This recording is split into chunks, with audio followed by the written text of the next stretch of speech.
Good evening, everyone. I'm Michelle Leifer. I'm the director of the USAN Institute for Animal Health Education at the Schwarzman Animal Medical Center.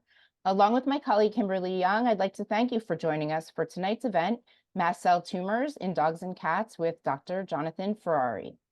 This webinar is for informational and educational purposes and is not intended to substitute for professional veterinary advice, diagnosis, or treatment. If you have questions or concerns about your pet's health, it is always best to consult your veterinarian. We'll be recording tonight's event and send out a link tomorrow. That way, if you miss anything or would like to share the webinar with others, you'll be able to do so. We'll be taking questions via chat, and we'll save some time at the end of Dr. Ferrari's presentation to answer as many as possible. I'd like to take a quick moment to highlight an upcoming event on Wednesday, July 17th at 6 p.m. AMC's Dr. Dennis Slade will join us to discuss Cushing's disease in dogs and cats. You can find more information and register for this webinar on our website, amcny.org/events, and we'll also include a registration link in our newsletter that goes out this evening. It's now my pleasure to introduce tonight's speaker. Dr. Jonathan Ferrari is a board-certified veterinary surgeon who came to the Schwarzman Animal Medical Center by way of Philadelphia, having graduated from the University of Pennsylvania School of Veterinary Medicine. He completed a one-year rotating internship in small animal medicine and surgery here at AMC and continued on as a resident in surgery. He then completed a fellowship in surgical oncology at the Colorado State University Veterinary Teaching Hospital before returning to AMC, where he now heads up our surgical oncology service. Dr. Ferrari is dedicated to providing comprehensive care for dogs and cats with cancer and actively pursues clinical research to improve treatment outcomes for his patients. Beyond veterinary medicine, Dr. Ferrari enjoys cooking, running, and attending theater and music events in the city. We are very grateful to have him with us to lead tonight's event. Please welcome Dr. Jonathan Ferrari.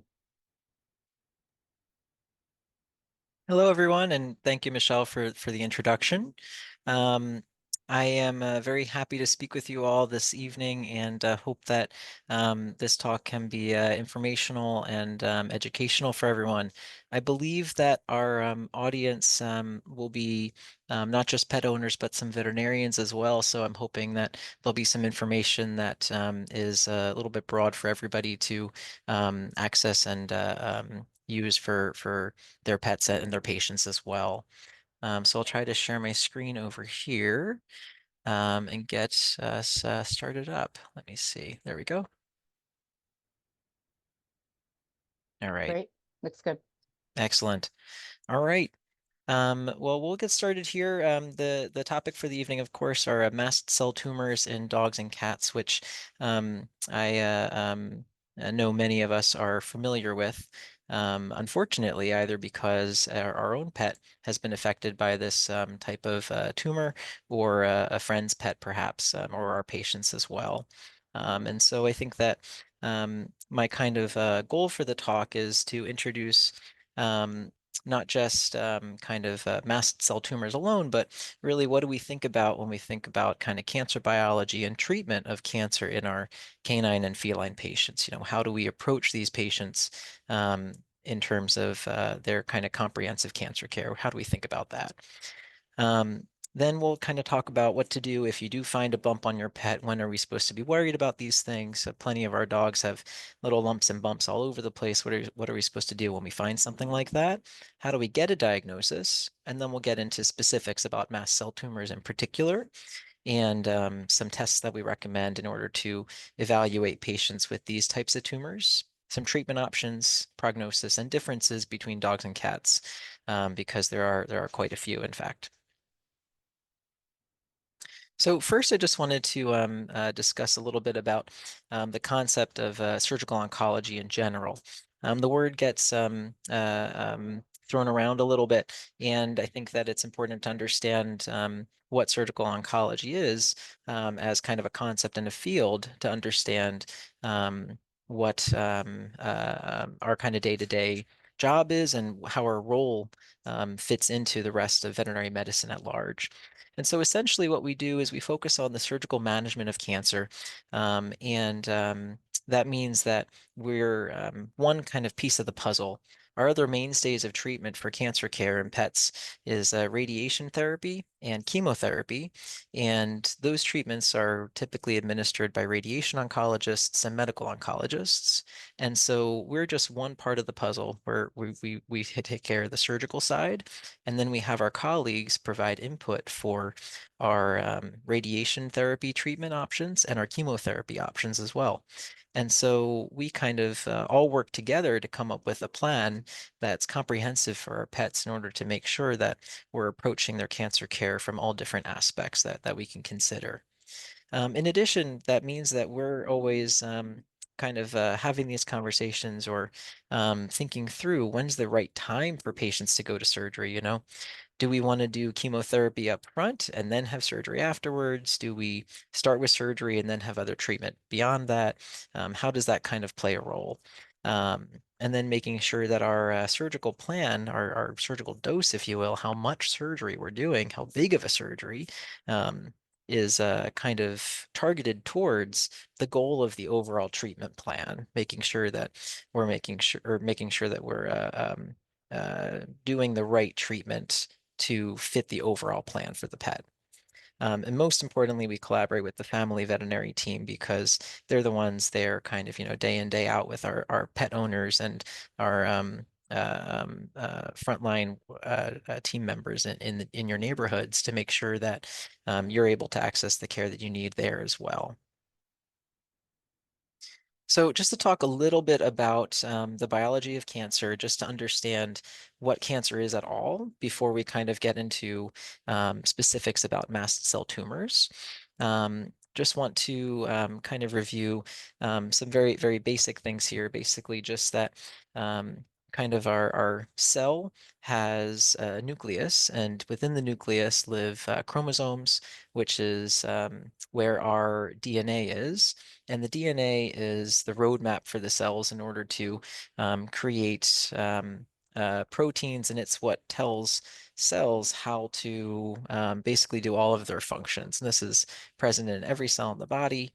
The DNA at the top there is kind of the roadmap for production of RNA and then mRNA, which is basically the script for production of proteins. And proteins are the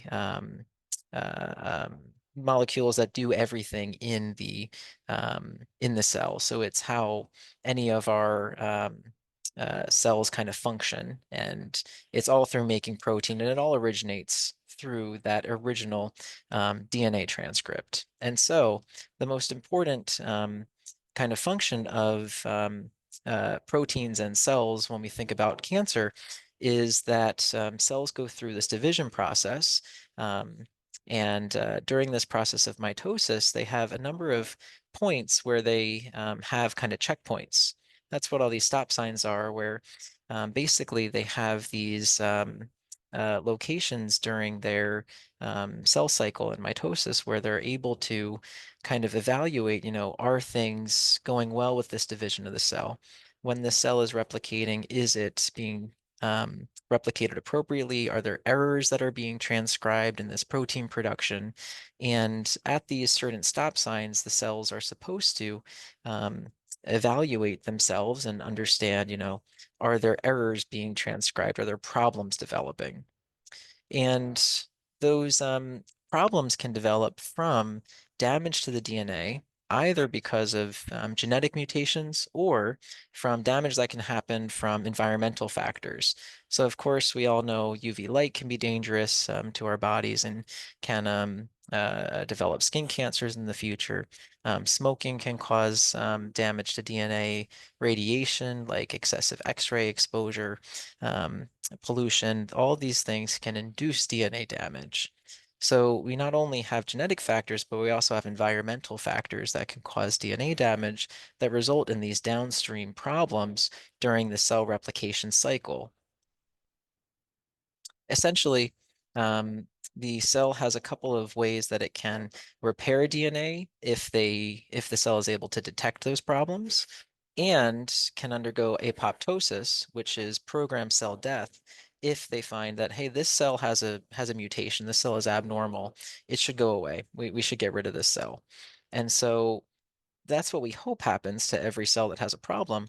But if that kind of checkpoint doesn't happen appropriately because the mutations have evolved past a point that the programmed cell death can get rid of these cells, then we can have uncontrolled proliferation and invasion into other areas, and that's when we have kind of cancerous growths. So essentially uncontrolled growth of cells that have enough mutations such that they're able to bypass the normal checkpoints on our body's replication cycles. And that's how we end up with cancer that is kind of built into the DNA of the cell. And that's why it's so hard to treat, because we're not just dealing with, a lump or bump, we're dealing with a change at a cellular level. And that manifests in tumors that you can touch or see. And essentially, this is just to describe that, we have all these different treatments because cancer has so many different ways of developing and different behavior based on those mutations that can form in all sorts of different ways.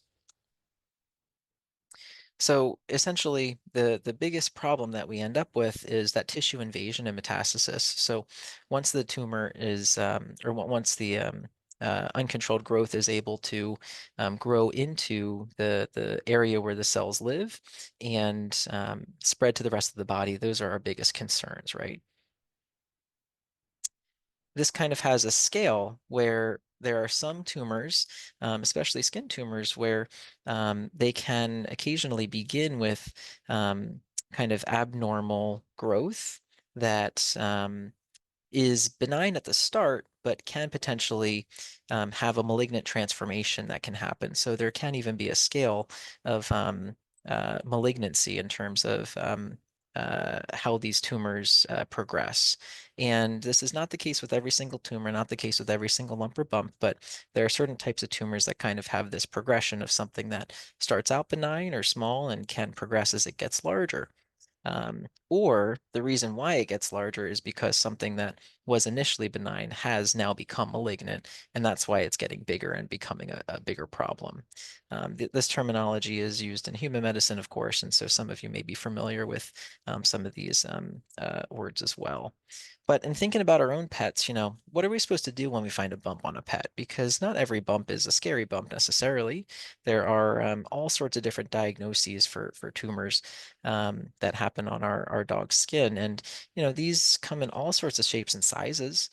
They can be as small as this one on this dog's face that looks like just a very small kind of black mole there, or as large and nasty as this ulcerated mass on this dog's back here. And they can be in all sorts of different locations. This one on the bottom of this dog's leg as well. And each of these tumors, has several different differentials, meaning what kind of tumor this could be. And those range from benign to malignant tumors. Just because a tumor looks like one thing, doesn't mean that we can diagnose that from eyes or from our eyesight alone. Tumors come in all sorts of shapes and sizes, and the cellular diagnosis is something you need to make with extra tests. So you can't just look at a tumor and say, I know exactly what that is. That's not going to happen. Um, One of the most helpful things you can do is take a picture if you find a bump, because you can see on this dog here, we had to clip the fur from the dog's back in order to find the bumps that were so small that the owner had to kind of point at that area and say, I think it was somewhere around there, and we needed to clip some fur off of the dog to find those very small areas. So sometimes if we're able to take a photograph of the mass, it can be really helpful for us in the clinic to be able to say, oh, okay, I know exactly where to look for it. Or we can even kind of advise you from a picture alone of kind of our recommendations. And so taking a photograph can be really helpful, not only to help communicate with us, but also to help track kind of progress, Has it changed over time? What does it look like a couple of weeks ago? What does it look like now? So, taking a photograph of these can be pretty helpful as we are trying to figure out what sort of a bump this skin mass can be.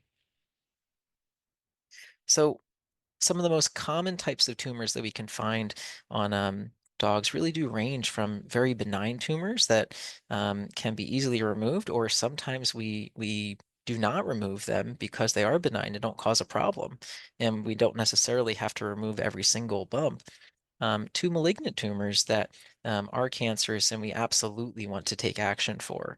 And so it can be a challenge to determine, how are we going to differentiate these benign masses from the malignant masses? How are we going to know the difference?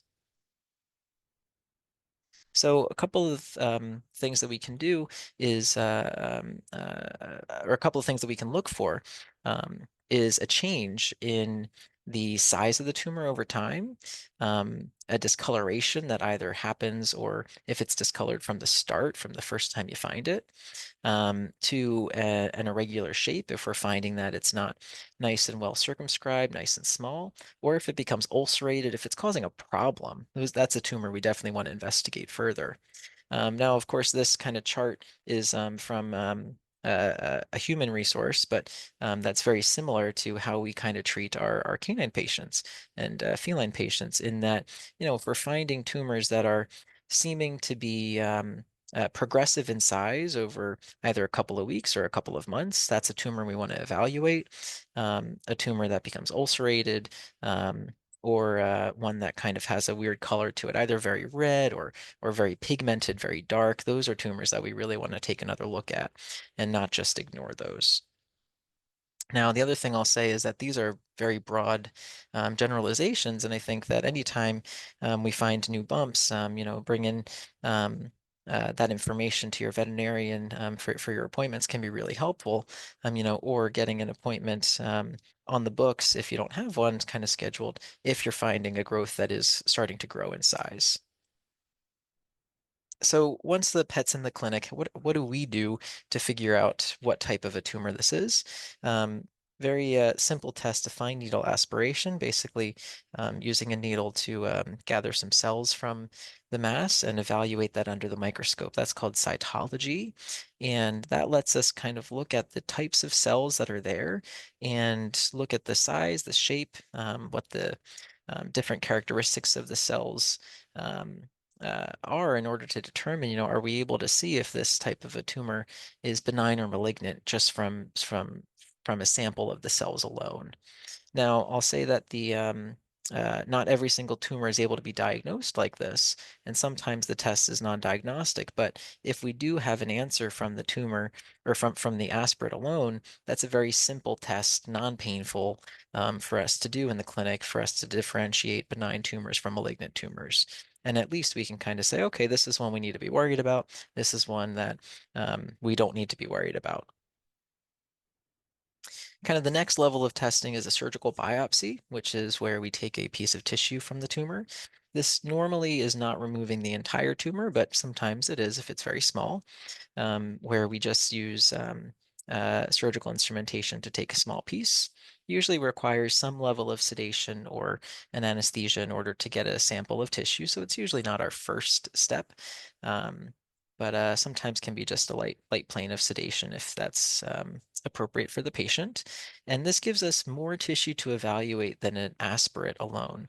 This lets us look at a chunk of tissue under the microscope, and this is what's called histopathology.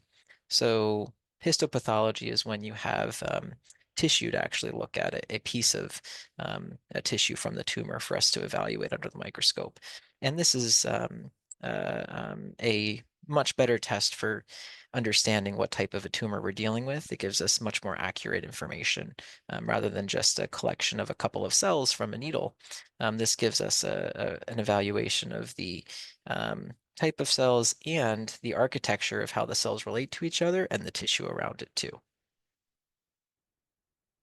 Mast cell tumors in particular, that picture is a little fuzzy there. I'm sorry about that.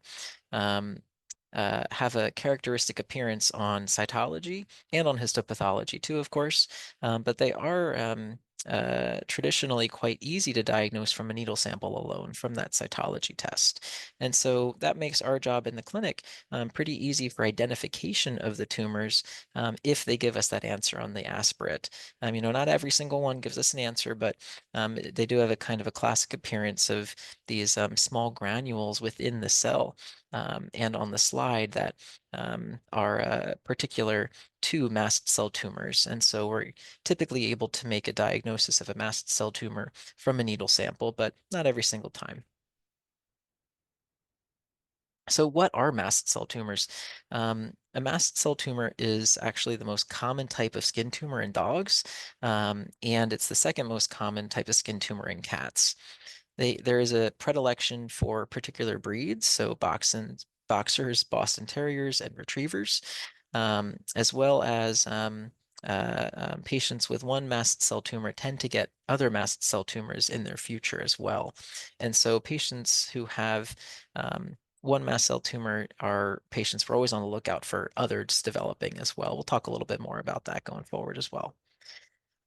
Mast cell tumors can look like anything and appear anywhere on the body as well. And so you can see a wide range of appearances in these photos here, from a very ulcerated and nasty looking tumor on a foot that you can obviously tell this is a problem. This is causing my dog an issue. That's a simple answer. To this relatively bland looking bump on the front of the dog's nose, that, at first glance might just seem like um, a little a skin mass there, but is a mast cell tumor, um, to kind of an ill-defined, more like plaque-like appearance on this dog's eyelid. And so these mast cell tumors can look and feel like anything and appear anywhere on the body as well. And so it's a little bit tricky to identify it immediately at home and say, I know exactly what that is. I think basically this is something that we determine in the clinic if that's what this type of a tumor is. So a mast cell is a white blood cell that is normally present in the body. Humans have them as well. And they're very active in the immune response, in particular allergic reactions. And that's because they contain several factors that are released when the cells are kind of activated by allergic reactions, bee stings, things like that. And they release histamine, which causes swelling and redness, heparin, which can cause bleeding, and cytokines that induce blood vessel growth and changes to the GI tract too.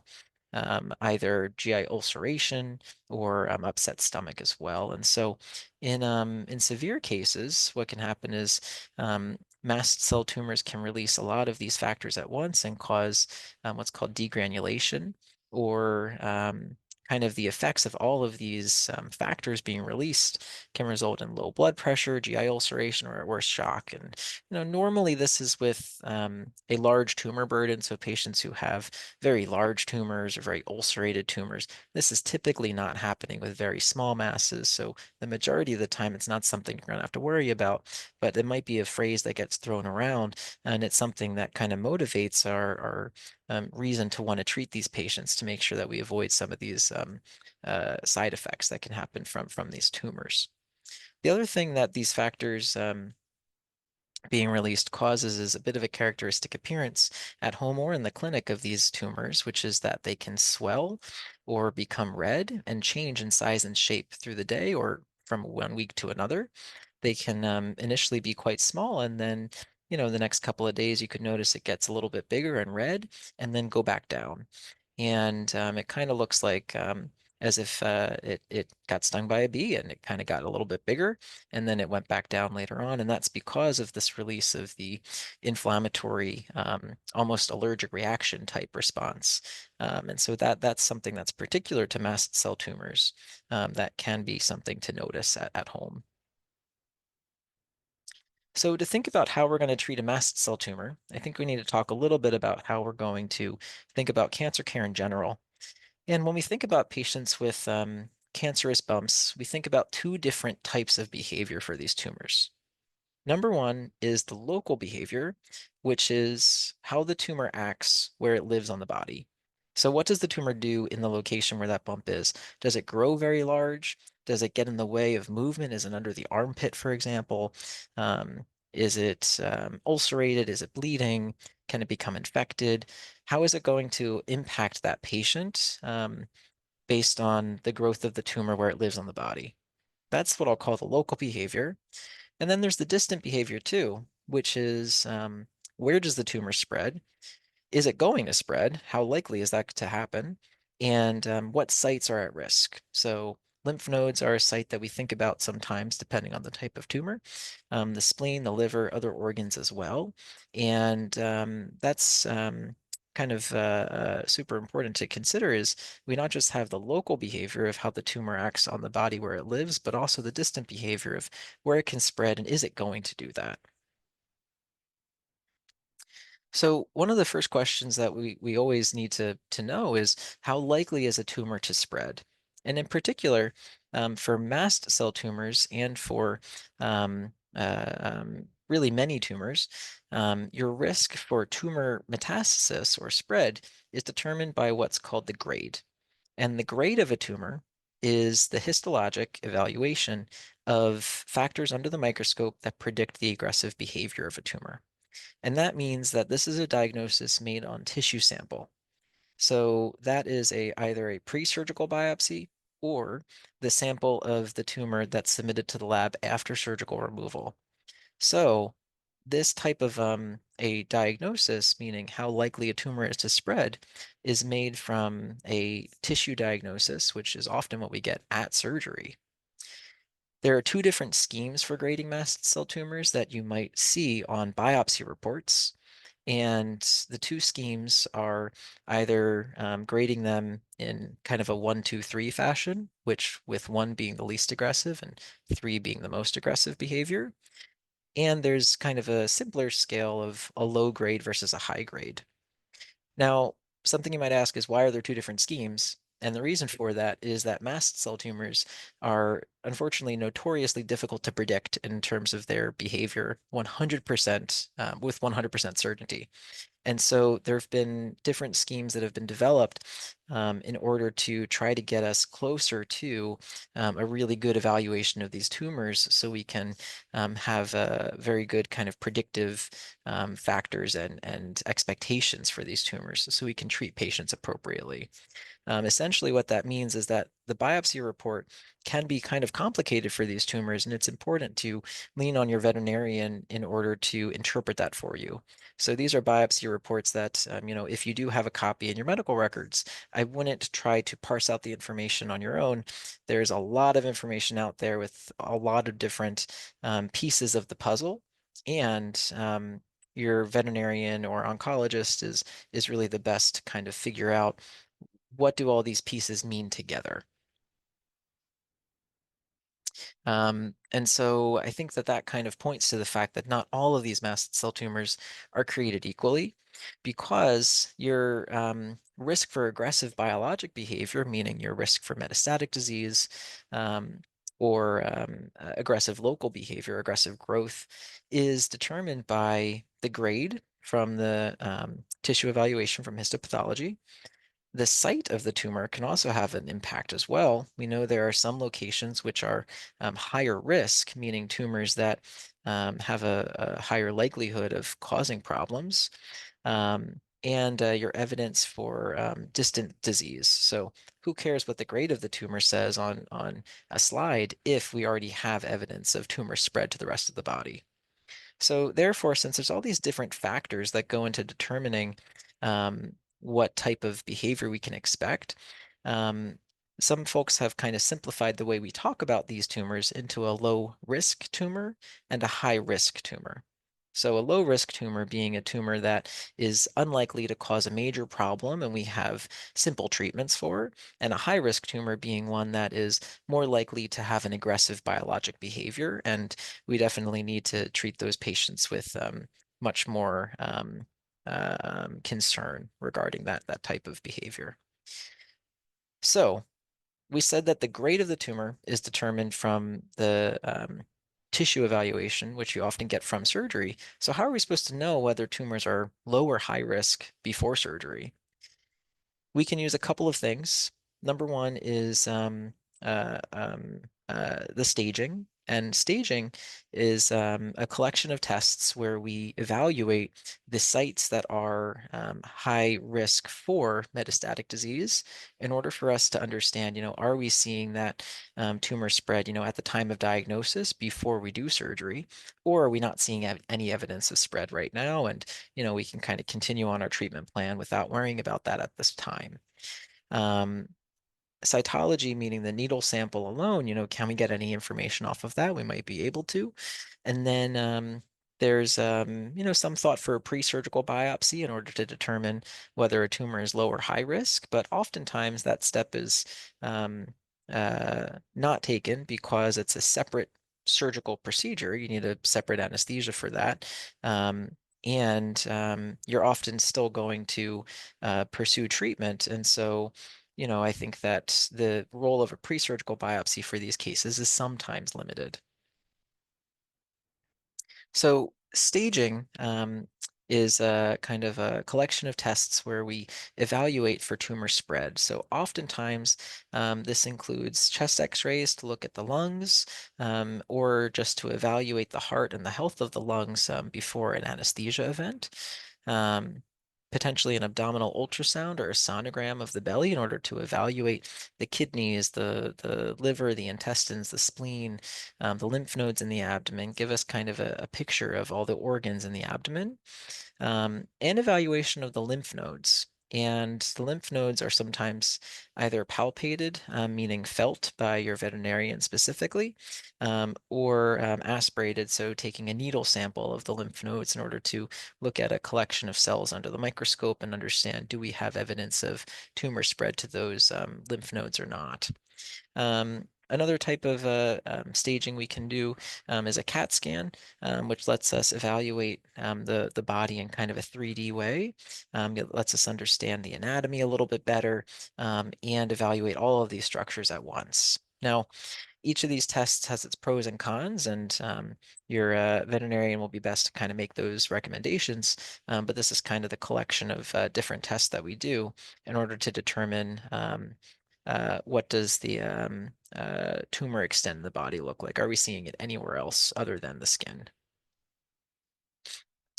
And so just to talk a little bit about lymph nodes, which are quite important, it's a predilection site for metastasis for mast cell tumors in particular.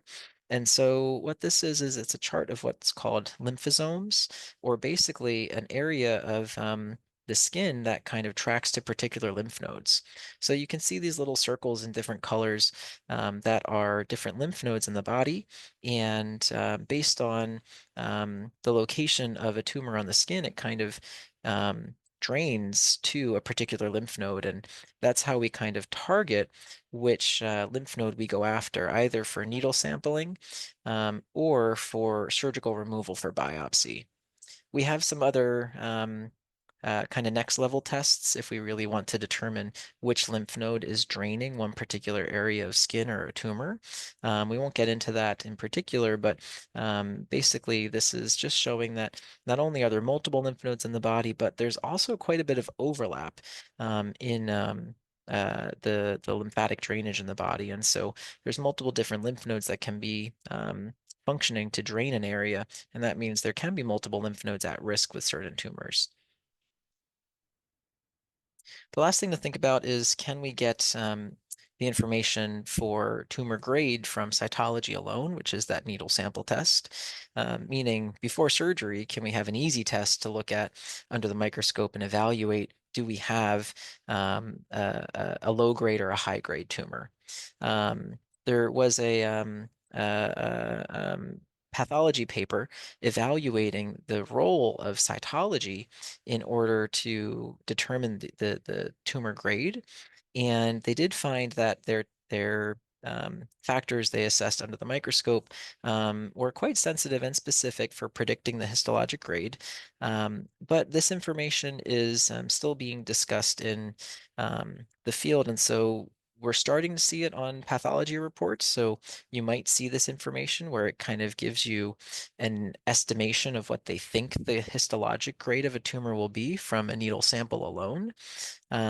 but that information is a little bit preliminary. We don't have much more corroboration of this, and so some folks do not use that to kind of direct their final diagnosis or information.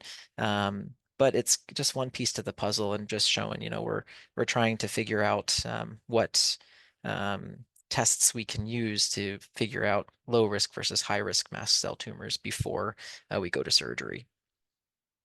And why does that matter? I think it matters quite a bit because we have a pretty big difference in prognosis.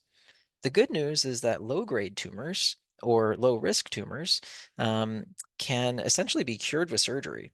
So those patients have an excellent prognosis. We have a very good reason to go to surgery. We have a very good reason to, have a pet have that procedure and the surgical recovery because we can prevent this mast cell tumor from becoming a problem for these pets at all. It is important to know that even with low-grade mast cell tumors, patients can still develop new mast cell tumors that have nothing to do with it. That's just the predilection of that patient to form mast cell tumors in the future. And each of those will need to be evaluated individually. Just because you had one low grade doesn't mean each of them will be low grade. But the overall good news is that low-grade tumors are really well treated and very, very treatable. High-grade tumors, on the other hand, can have a pretty variable prognosis. Um, that said, the literature is really broad in kind of how what sort of a timeline we see before these tumors cause a problem. But high-grade tumors are ones that are not uh, um, treated with surgery alone. We use multimodal treatment for those tumors. So we use radiation therapy, chemotherapy to try to have an aggressive treatment plan for those patients because the tumor causes problems even after surgical removal. The cancer cells can still spread or regrow after surgery even. And so low-grade mast cell tumors are very different from high-grade tumors. And that's why that final biopsy report is the most important piece of information that we get, and it really directs our next steps. Um, the good news for our low-grade tumors is that with surgical removal, we have a very low risk for regrowth after surgery. And in one study, that number was about 4% of tumors that were completely excised had or recurred. So only about 4% of those recurred. In fact, about 30% of those tumors had a narrow margin, meaning that a pathologist or an oncologist would have looked at the report and said, hey, that looks like there's tumor cells kind of near the cut edge of the tumor, and maybe we could have more of a concern for that tumor. But none of those tumors even grew back in this study. So the low-grade tumors, if you remove it, you're typically kind of um, home free in terms of tumor recurrence. So we're pretty happy with removing low grade tumors and seeing that on biopsy. With a high grade tumor, that's a little bit of a different story, and we see a much higher rate of regrowth, even with complete removal under the microscope, meaning not seeing any tumor cells left over at the surgical site. And so basically, it just means that our low grade tumors and our high grade tumors act very differently. So what sort of a treatment plan do we make? How do we go about removing these tumors? Our gold standard of care is wide surgical removal when possible, because if it is a low-grade tumor, we can essentially cure those patients, which is great news. And so we have a couple of different ways to think about this. Number one is that the tumor that you touch and see on the skin is not the full picture. It's a bit of the tip of the iceberg effect.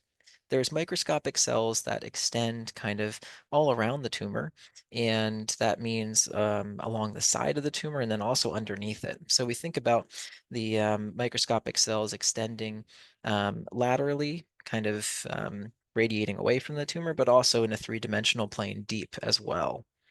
And so we have a couple of different surgical doses, and what I mean by that is what margin you take. So there's this kind of uh,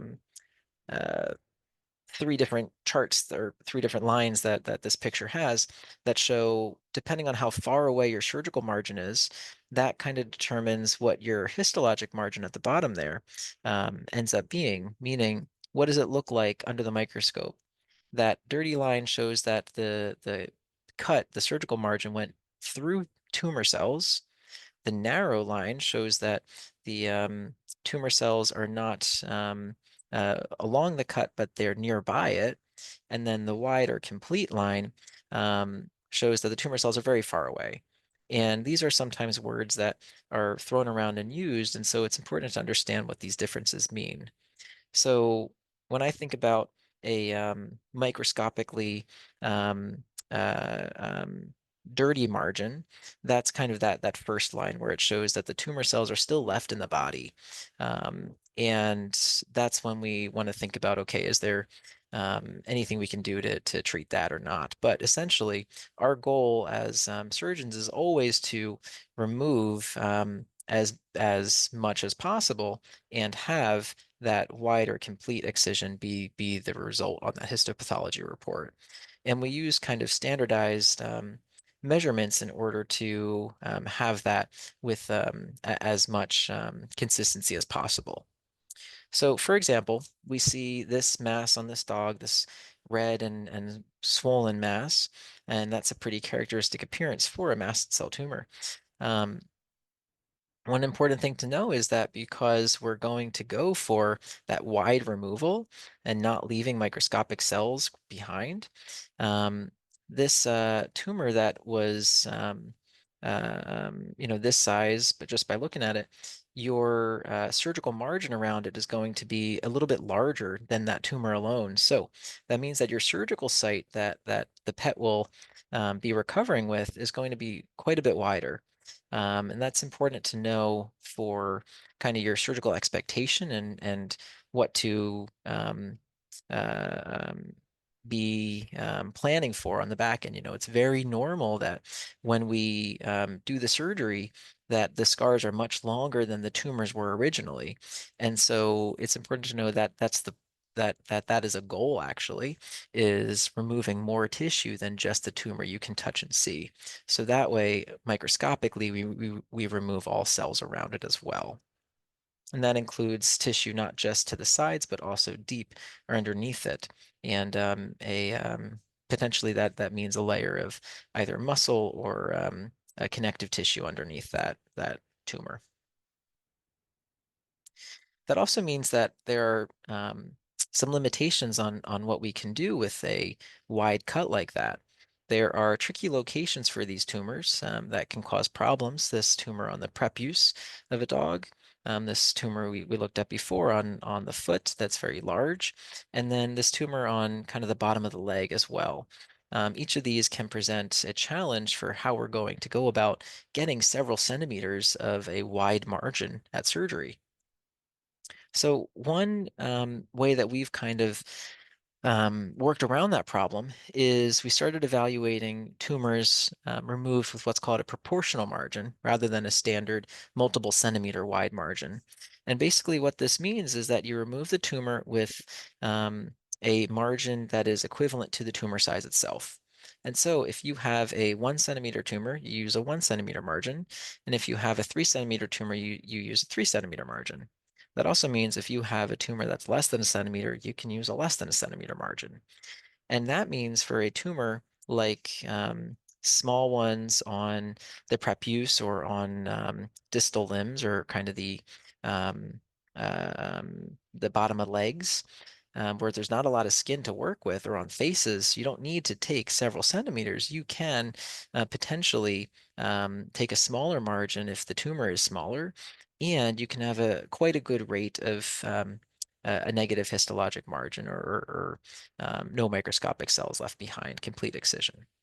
And in this study, they did see that there was only about a 2% rate of tumor recurrence when you use this proportional margin technique. And so this was a development in order to provide us with surgical options for tumors in tricky locations. And we always try to take as much skin as we can, or that makes us feel safe that we're going to have that histologic negative margin. But this trick gives us a little bit of flexibility in tricky locations. So for example, you can see there are 3 different mast cell tumors on this dog. We're removing all 3 of them, and the margins are different for each of them. So that third one over on the right, which is the smallest one, we're using a much smaller margin for removal of that tumor, and taking more skin on the larger ones over to the left. And that way we're not having multiple very large incisions. We have at least one that's a little bit smaller, and the others are proportional as well. So what kind of post-op care do these patients need? Fortunately, the majority of tumors can be removed, and certainly while the scars are bigger than the tumors are themselves, the recoveries tend to be relatively straightforward, where essentially we just need to make sure that they're wearing a cone to prevent them from licking or biting at the incision, um, and making sure the incision heals up okay. Sometimes they have options for protection of the incision with a onesie or a surgical recovery suit in order to protect the incision. And then you can avoid needing to wear a cone at home, which can be nice and just a little bit of a easier time for our families at home. And we'll often recommend some icing and warm packing just for reduction of inflammation. And so basically we'll have instructions for doing some cold compress for a couple of days and then some warm packing to reduce some swelling in the days following. It's important for us to keep an eye on surgical incisions and kind of getting comfortable with what they look like at the first day after surgery in order for us to be tracking, what do they look like at home in the days following? What are some problems that can develop? So over here on the left, we have an incision that was closed with skin staples, and this is abdominal surgery. Um, and basically, we can see that the skin looks very smooth and even, and there isn't a lot of redness. Over on the right, that skin incision is a little bit red, but there's no discharge, there's no swelling. We're very happy with these appearances, and both of these are healing normally, even though one of them is more red than the other one. In this patient, there's a swelling here underneath this scar, and this is an accumulation of inflammatory fluid under the surgical site. This is something that can happen called a seroma, where basically when we remove quite a bit of tissue from an area, especially in cancer surgery, there can be kind of empty space underneath that area, and it can form this benign inflammatory fluid in order to stimulate the healing process. It can just be a frustration of, my dog has this swelling on the side of its body that takes a couple of weeks to go away, but they're not dangerous, which is good. But any swelling like that, your veterinarian should definitely evaluate it. And typically this goes away after a couple of weeks. Now, some problems at home can be if we're seeing opening up of the incisions or a lot of discharge around it. So you can see the incision on the left, very red, inflamed, and looking a little bit damp as well. And on the right, you can see that incision's opened up. There's some necrotic tissue in the middle there too. And so these incisions develop surgical site infections and dehiscence or opening up of the incision that need either antibiotics or surgery to revise. We'll also sometimes apply what's called a bolster bandage or kind of a soft bandage that is applied to an area if we're removing a lot of skin to get that wide margin. Sometimes we'll apply a bandage that's actually affixed to the dog or sutured in, and we remove it in about a week or two.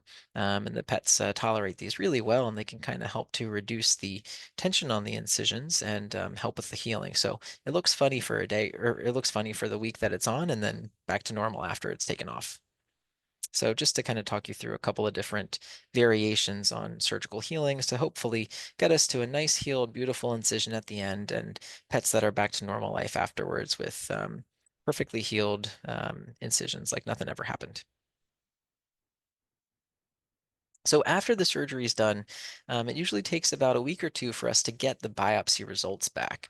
And that's when we have that evaluation of three important factors: the margin assessment and the tumor grade, the most important, and the diagnosis. So that helps us to understand, what type of a tumor is this? And you can see at the bottom here, this is a report from a recent patient that shows that they used both the both grading schemes, the grades 1 through 3 scheme, and the low versus high scheme as well. And they included a margin assessment, meaning evaluation of what type of a margin we got for this tumor. Where do they see the tumor cells left over? Which fortunately for this patient was very far away. And so we're going to say, great news, this is a completely excised, low grade or grade 2 mast cell tumor. Now, sometimes when we have this kind of intermediate grade, that grade 2, we'll actually recommend some additional testing because it's kind of landed in the middle of that one particular scheme. And there's multiple different types of additional testing we can do on the biopsy, sometimes called a prognostic panel, but your veterinarian, of course, will make that recommendation if that's necessary. And basically, that is to say that the biopsy report requires a special eye to evaluate and then sometimes make additional recommendations. So sometimes the biopsy report is step one, and then there's extra tests we do on top of that as well. So the information we get is not instantaneous after surgery. It does take about a week or two to get back, and sometimes we recommend some extra testing too. So how about if we have a high-risk tumor or if we have incomplete surgical margins or there's microscopic cells left over? Um, Either radiation therapy or chemotherapy are sometimes used for these patients to have kind of the most aggressive type of treatment planned for our high-risk tumors, for our patients that we are more worried for having a prognosis, which is not as rosy as those low-risk tumors that can be essentially cured. So we have some treatment options for these patients too. And obviously, these words are pretty scary, either high risk or radiation therapy or chemotherapy. But in thinking through, how do families, what do they think about these types of treatments? And so there have been a couple of studies that looked at families' satisfaction with radiation therapy, for example, and they overall reported that families were satisfied and happy that they treated their pets with radiation, and that they would do it again if they were given the choice. And similar for chemotherapy, what does that look like? And so overall, we have a relatively low risk for side effects, but those side effects can be significant. But it's all a conversation with an oncologist in order to determine that. In the end, though, about 90% of families did not regret treating their pets and supported using the chemotherapy in their pets after all the treatments were given. They said, I was glad that I did that. And so these words can be very scary, but basically, all this is to show is just that families who did go through this sort of treatment with their pets were happy that they did, and it's worth at least a conversation to get the information that you need to understand what do all of these treatments mean, and what would that look like for me and for my pet. So after we have the biopsy results and we get our tumor grade, our margin status, and our plan, and understand our risk for tumor regrowth or spread, we either have our adjunctive treatment plans or radiation or chemotherapy, or we say, hey, fantastic news, we're not too worried about regrowth of this tumor, but let's always be on the lookout. Let's be diligent and make sure that we're not going to be one of those low percentage that have regrowth or tumor spread, even if it is a low risk tumor. And so what that usually looks like is that we're recommending regular examinations for us to do checks over the surgical scar for regrowth, evaluating the lymph nodes, sometimes doing some imaging as well in order to make sure we're not seeing tumor spread other places. And so essentially these are done out of an abundance of caution because, I know I said that these are tumors that are nearly cured, but I say that nearly because there is a low percentage of patients who can have problems with them. And so we always want to be thorough and have these checks. And so, if the worst things that comes from these checks is just that it's a couple extra vet visits in the first couple of years, hey, I'll be happy that we're seeing the pets, making sure they're doing well and evaluating for any problems going forward.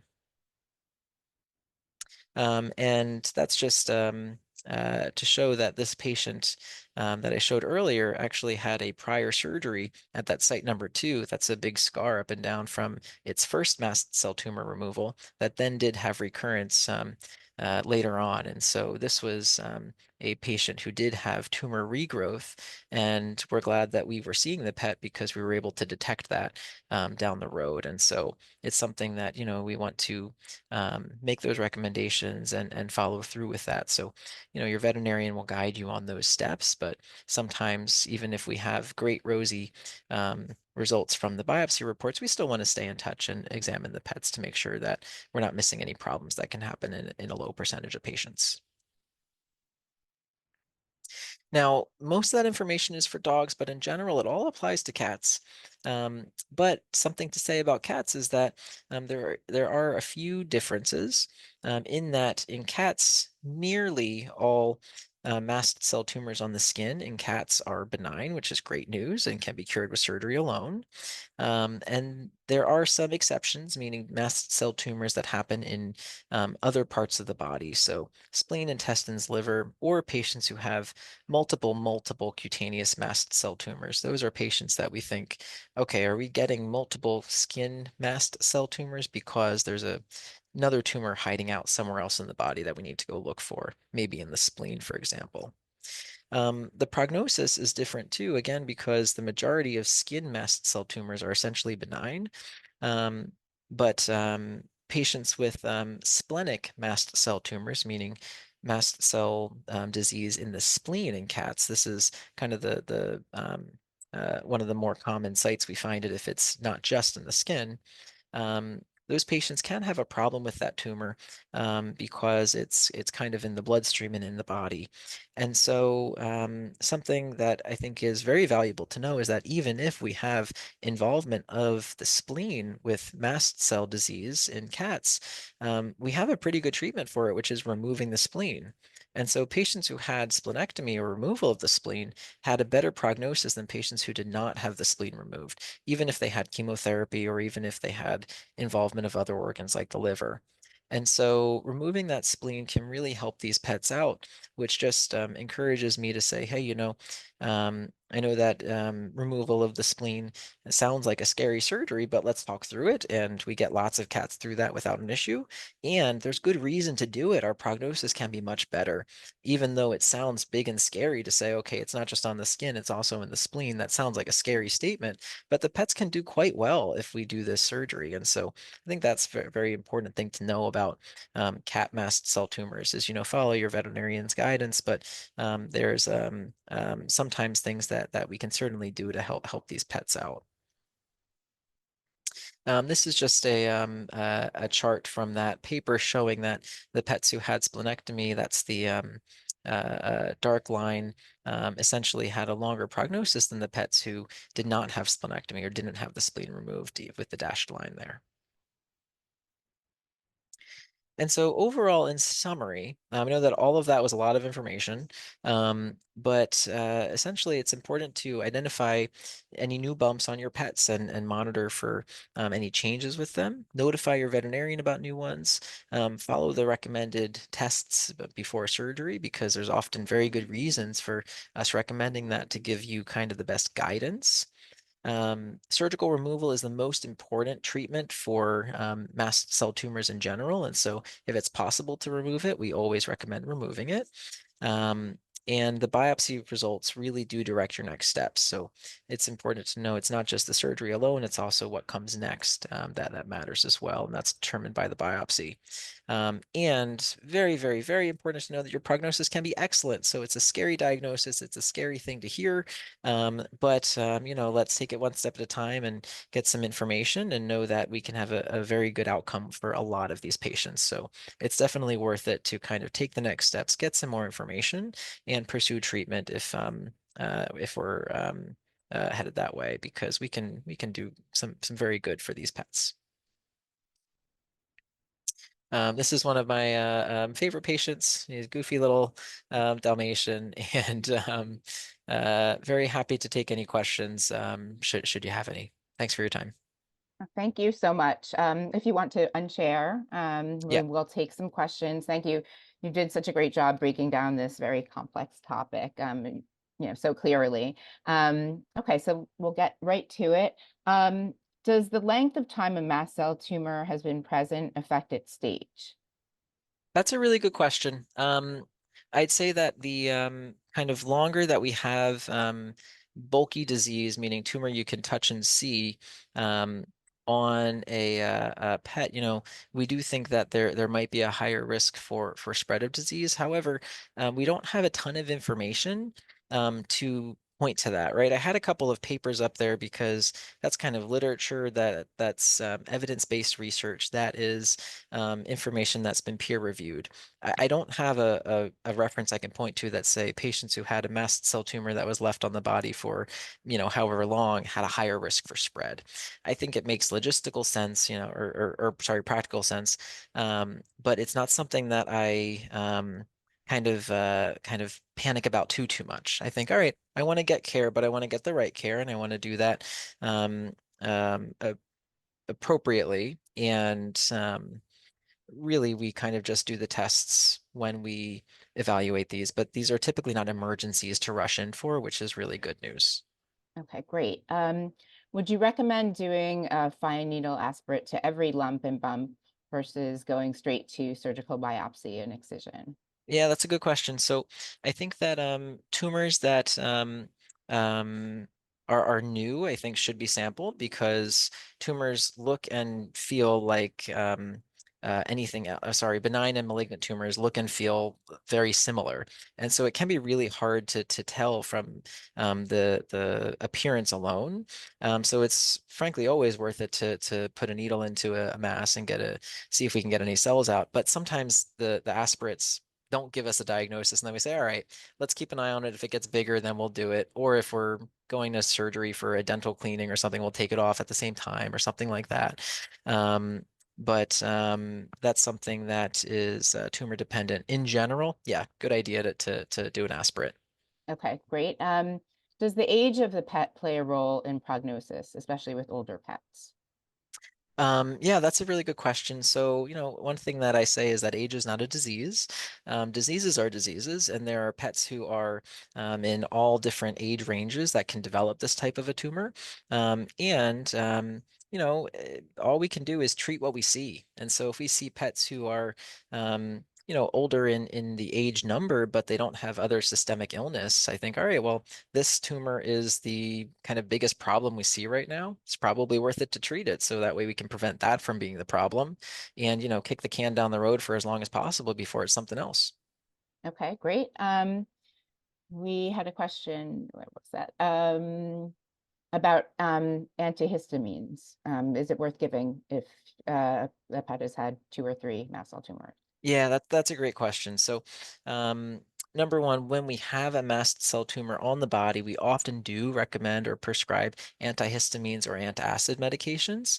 Obviously, this is all at the discretion of your veterinarian, but we often do prescribe those. And the reason for that is the protection of the GI tract, reduction of that inflammatory cascade that can happen, that causes those side effects, the redness, the swelling, and the degranulation events too. So we'll often recommend that while the patient has bulky disease on the body. So that means tumor you can touch or see or distant spread already that we know about. Those are patients that we absolutely keep on those medications. Once the tumor's been removed, though, typically we're not recommending that unless we have evidence of mast cell disease elsewhere. And for patients who have had multiple tumors, that's probably what this question was about, where it's okay, I'm on my third or fifth mast cell tumor in this dog. How can I prevent that from happening? My poor pet. We don't have evidence that these antihistamines actually prevent new development. A lot of us try to keep pets on them sometimes. We sometimes work with dermatologists to try mast cell stabilizers and different things that can kind of tamp down the inflammation.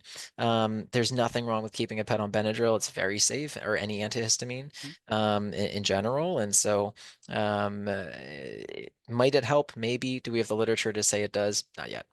Okay, great. Can a lipoma become cancerous? That's a great question. And so, in general, I'm going to say uh, not necessarily in that strict of a term, but what I think about is that a lipoma, if we've done a needle sample from one area of a lipoma, that samples fat cells from that portion. Tumor cells or uh, tumors can have fat next to them. And so it's possible that the needle sample can miss the tumor cells and just get the fat. And so if the lipoma is not acting like it should, which is basically lipoma that basically stays the same size or is quite soft, if it's getting ulcerated, large, if it's growing rapidly, even if it's just a lipoma, a benign fatty mass, we might want to remove it if it's growing rapidly anyway. And so if it's changing in character, that's when I get worried about lipomas, not from a needle sample alone. If it's lipoma on needle sample, I'll believe it until something changes with the tumor.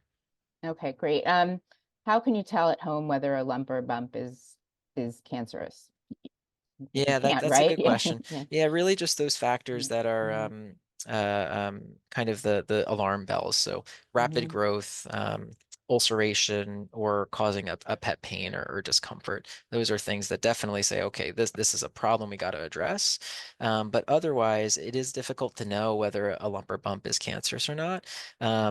But I always kind of defer to the family veterinarians that make that assessment, since obviously they're seeing your pets with a medical eye as well. and basically get them checked out, right, if there is any concern. Yes. Yeah, Okay, great. We had several questions about Stelfonta, if you can sure. touch on that Yeah. a little bit. Yeah. I don't know if that Um, gets. yeah, that's a good question. So I actually think I have one more slide about that. I'll pop back over. Um, This is very brief. What Stelfonta is it's an injectable medication that some folks have or that this company has created in order to um, treat mast cell tumors without surgery. And so it's an injectable treatment that is given into the tumor, and it basically causes tumor death, or it kind of necroses the tumor off. It was kind of developed as a way to treat tumors that are in difficult spots where you can't do surgery easily. That wide removal I was talking about is not possible due to the location, or it would just impair the pet's function. And so the way that it works is that you give the treatment, and then the skin essentially sloughs off. It kind of becomes a necrotic wound. And then it kind of heals on its own over about 28 days on average is kind of the published information about it. So you can see the progression over here of the column on the left, and then is before the ejection's given, and then in the middle is, I forget the time point that they were using here, but afterwards, and then the third column shows kind of the healed scar afterwards. So benefits to it are that it's not surgical. You avoid the anesthesia and all of that. The you know Side effects of that are you have a wound at home that you have to keep an eye on. Um, and it can be quite gross to look at. Mhm, And you don't have a biopsy result. So mhm, that's kind of the biggest challenge with this in adoption of this type of treatment mhm, for broader use, is that it destroys the tumor. It doesn't give you the information that I just mentioned is super important. I spent half the talk talking about the biopsy yeah. results and what you use that for. And so, sure, could you do a pre-surgical biopsy to get that information? Yeah, for the cases where that is accurate. But you don't get that biopsy, and it's still being discussed in the world of veterinary oncology right now. There are a lot of advocates for it out there, and certainly I am deferring to them with their experience with this and their clinical expertise of saying, you know what, this is a tumor where I feel comfortable using this drug. That is a perfectly reasonable choice. It's something that I'm not personally using myself. But then again, you are talking to a surgeon, and so Yeah. of course I am. Um, and there can be some side effects with it too. There can be sloughing of skin in places that it kind of gets absorbed in other kind of tracks up further than it was supposed to necessarily. It's new. It's a new Okay. treatment. We're learning more about it. Okay, great. We had a question just about the multiple cutaneous mast cell tumors. Does that mean two tumors or three? How many? What is multiple? Oh, that was probably the predilection for developing multiple. Hmm. And I left it vague like that for a reason. We have some Okay. patients who only ever have one mast cell tumor in their life, and they have one surgery, and they're essentially cured, and we're all happy. We have some patients who have two mast cell tumors in their life, and that's it. And then we have some patients who are frequent flyers here who have five, seven, nine, 10 mast cell tumors. And sometimes we even get to a point of batching surgeries where we say, okay, why don't we, wait a couple of months, and once we kind of do a catch-all once every 6 months or so. That is definitely not something you should be very worried about. It's rare patients that are that significant, but it certainly does happen. And the good news is each of those has as much a chance to be a low-grade tumor as the one before it. There are, the chance for that to be a higher grade, but the majority of these tumors in general are low grade, so we're usually just playing whack-a-mole. Okay, great. In dogs that grow a second mast cell tumor after a complete excision of an initial one, does the histopath of the first mast cell tumor suggest any information on the risk or grade of the new one? That's a good question. So sometimes we do that sort of assessment where we pull up the biopsy report from the first one and look at the second one. Number one, just to see do they have the similar characteristics as this recurrence of the same one? Usually that's done based on the location though. Like that patient I showed who had the scar, you could tell it was very clearly along the surgical scar, right? That patient, we can see that kind of tumor number two had grown right on the surgical scar. And so that tells me that that's recurrence of that tumor, right? This patient, though, is one where we actually looked because number one is not at the surgical scar, it's in front of it. And is it close enough that it could be local recurrence, meaning regrowth of that tumor? Maybe. But we did look at the biopsy report to see if it was the same one or a different one. Honestly, it doesn't really matter. It just matters what is the grade of that particular tumor. If the question was asking, can you use the first biopsy to then say, okay, the second tumor that's occurred at a distant site somewhere else is going to be the same biopsy? No, these tumors are typically unrelated. So if you have a tumor on the head that you took off a couple of years ago, now you've got a new one on the back, those are probably completely unrelated and they should be assessed individually, and the histopaths probably don't have anything to do with each other. Okay. I have a question, I believe, from a veterinarian. If the owner is cost conscious, concerned about cost, what would you recommend to do at the very least? Yeah, that's a really good question. So I think at minimum, confirming diagnosis, needle aspirate usually is sometimes the lowest hanging fruit, often can be done in clinic too. Um, and that way we save money on sending out a test too. I think lymph node evaluation is probably the most important step. Lymph nodes are the most common site for metastasis. Liver and spleen are a little bit later in the disease course that would happen. Sometimes that they break the rules, but lymph node evaluation at minimum. So kind of guessing as best as we can, the local regional lymph node, having at least a palpation and a needle aspirate if you're able to access it, to see do we have tumor spread or not. And then, especially if we're quite conscious of cost and limiting what we do, if we're going to excise a mass, try to take a margin around it. Because if you can get, hey, even a centimeter on a mass, I'll say, well, that's something that's more than cutting into the tumor, for example. So if we can take even a centimeter around a tumor, you might get away with it for a low grade tumor, and especially with that proportional margin information. If it's a small tumor, you'll definitely get away with it, which is nice. And so, yeah, if we're going to take it off without any other testing, at least try to take a bit of a margin around it. Okay, great. Many people saying wonderful presentation. Thank you so much. We really appreciate your time. I know how busy you are, and this was just really just, again, did such a great job covering so much ground and doing it in such a clear way.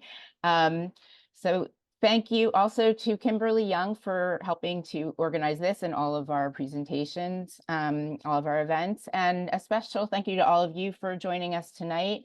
We know how much your pets mean to you, and we aim to provide the support and the information you need. We'd love to hear your feedback and ideas for future webinars, so please take a moment to complete this survey that will pop up when you log off. So thank you again, Dr. Ferrari, and thank you all for joining us. And good night, everyone. We'll see you next time. Thanks, everyone.